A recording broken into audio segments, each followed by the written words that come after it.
अरशद साहब सेहन में बैठे थे कि इतने में बेगम बोली, ज़ैनब के पापा, मैं ये क्या सुन रही हूँ? क्या सुन लिया बेगम आपने? आजकल हमारे गांव में ना बच्चों को किडनैप करने वाले लोग आए हुए हैं। जी हजरत, आपने बिल्कुल सही सुना है। आप भी बच्चों का ख्याल रखिएगा, इन्हें घर से बाहर मत निकलने दीजिएगा। जी ज़ैनब के पापा, आप ठीक कहते हैं।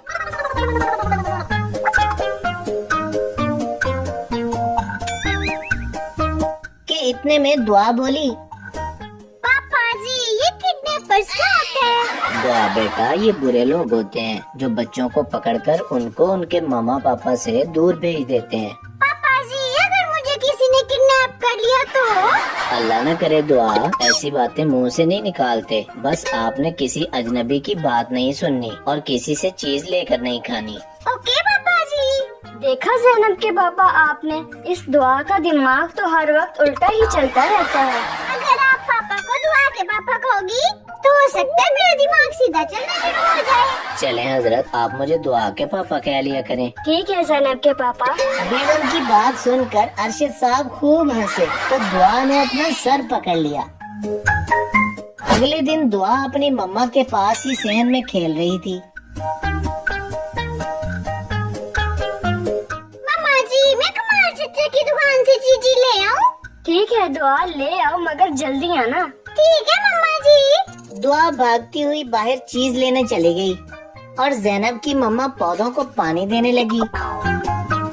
कुछ देर बाद दुआ मुंह लटकाए घर वापस आ रही थी कि रास्ते में उसे एक आदमी ने रोका। अरे बच्ची, कहाँ जा रही हो? जा नहीं रही, वापस आ रही हूँ अंकल। कमाल चचा की दुकान से चीज लेने गई थी मगर उनकी दुकान ही बंद थी। इसका मतलब है कि आपको चीज चाहिए। हाँ जी।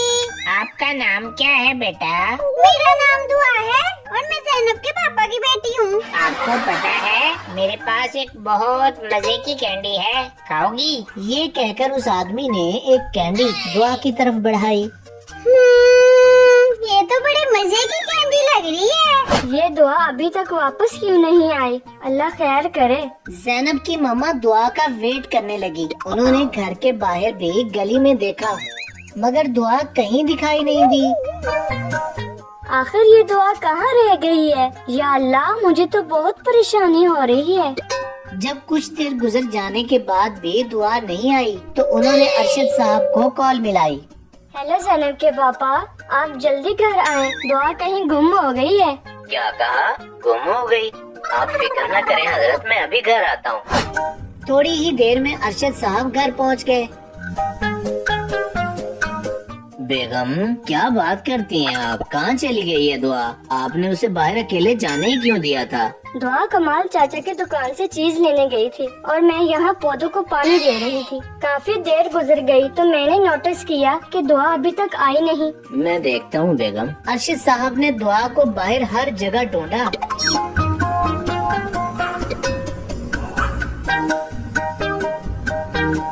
मगर दुआ कहीं नहीं मिली।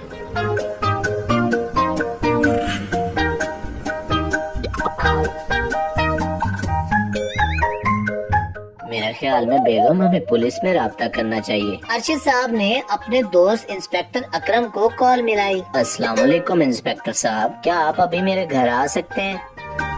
इतने में ज़ैनब और मोहम्मद भी स्कूल से वापस आ गए। अस्सलाम वालेकुम।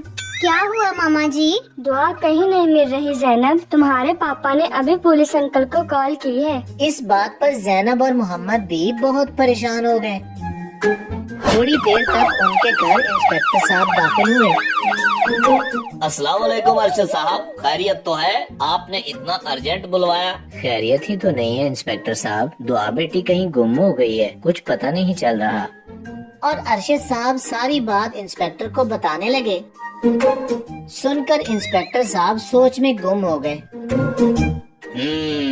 इसका तो एक ही मतलब निकलता है अरशद साहब कि दुआ को किसी ने किडनैप कर लिया है। आजकल वैसे भी गांव में बहुत बच्चे किडनैप हो रहे हैं। या अल्लाह खैर, आप ऐसा ना बोले इंस्पेक्टर साहब, आप दुआ को ढूंढें। इतने में दुआ कमरे से आंखें मलती हुई बाहर निकली। क्या हुआ मामा जी? ये ये पुलिस अंकल यहाँ क्यों आए हैं? दुआ मेरी बच्ची। कमाल करते हैं अरशद साहब आप लोग भी। ये तो वो बात हो गई, बगल में छोरा गाँव में ढिंडोरा। दुआ तुम अंदर सो रही थी। तुम्हें पता है हम सब कितना परेशान हो गए थे कि तुम गुम हो गई हो। इतने में अरशद साहब भी बोल पड़े। दुआ, आप तो चीजी लेने गई हुई थी ना, तो फिर अंदर कैसे सोई हुई थी? हाँ जी पापा जी, मैं घर वापस आ रही थी कि एक अंकल ने मुझे कैंडी दी थी।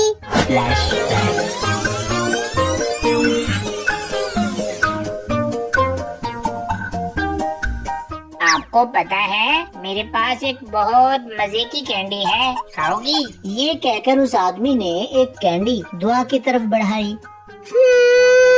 ये तो बड़े मजे की कैंडी लग रही है। दुआ, यहीं खड़ी होकर खाओ और बताओ कैसी है ये कैंडी? ये कैंडी तो देखने में बहुत मजे की लग रही है, लेकिन पापा जी ने बोला था कि किसी से चीजी लेके नहीं खानी, नहीं तो वो मुझे किडनैप कर लेंगे। पापा की बात को याद करके दुआ ने कैंडी ली और वहाँ से भाग निकली। ओए, ओ बच्ची, ओ बात सुनो, ओ कहाँ जा रही हो? रुको, रुक जाओ। ओए होए, ओए हाथ से निकल गई ये बच्ची, और रुक जाओ। वो आदमी आवाजें देता रहा, मगर दुआ वहाँ से भाग गई। इतने में दरख्त के पीछे से उसका उस्ताद बाहर निकला। अबे ओए घोंचू, बड़ा ही नालायक है तू, तुझसे एक बच्ची तक किडनैप नहीं हुई। उस्ताद जी, वो बच्ची कहाँ आफत की पड़काला थी, इसने मुझे ही गेड़ी दे दी। लेकिन मैं कैंडी लेकर घर दौड़ आई।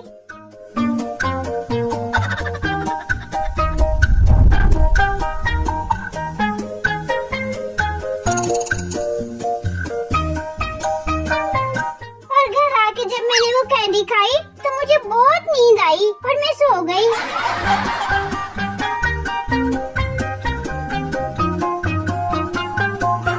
हाँ बेटा, आपको उस अंकल की शक्ल याद है ना? जी इंस्पेक्टर अंकल। चले, इससे हमें केस सॉल्व करने में आसानी होगी। क्या मतलब इंस्पेक्टर साहब? बताता हूँ। ये कहकर इंस्पेक्टर किसी को कॉल मिलाने लगे। कुछ देर बाद एक पुलिसमैन वहाँ 2 लोगों को ले आया।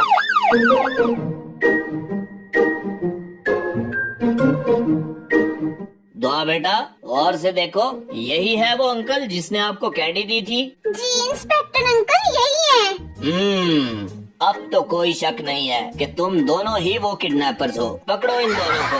फिर इंस्पेक्टर साहब अरशद साहब से कहने लगे, गांव से 2 किडनैपर्स पकड़े गए हैं, मगर मान नहीं रहे थे कि ये किडनैपर्स हैं। अब जब दुआ बेटी ने बता दिया तो हमें इनको पकड़ने में आसानी हो गई है। कुछ देर बाद जब सब लोग चले गए तो जैनब की मम्मा बोली, आज मेरी बेटी जो बोलेगी वही बनाऊंगी खाने में। बताओ दुआ, क्या खाना है तुमने? आलू बैंगन, आलू मेथी, आलू गोभी, आलू अंडे, इन सब के अलावा कुछ भी बना लो। ठीक है दुआ, फिर आलू पालक ही बना लेते हैं। जैनब की मम्मा की बात पर सब हंस पड़े।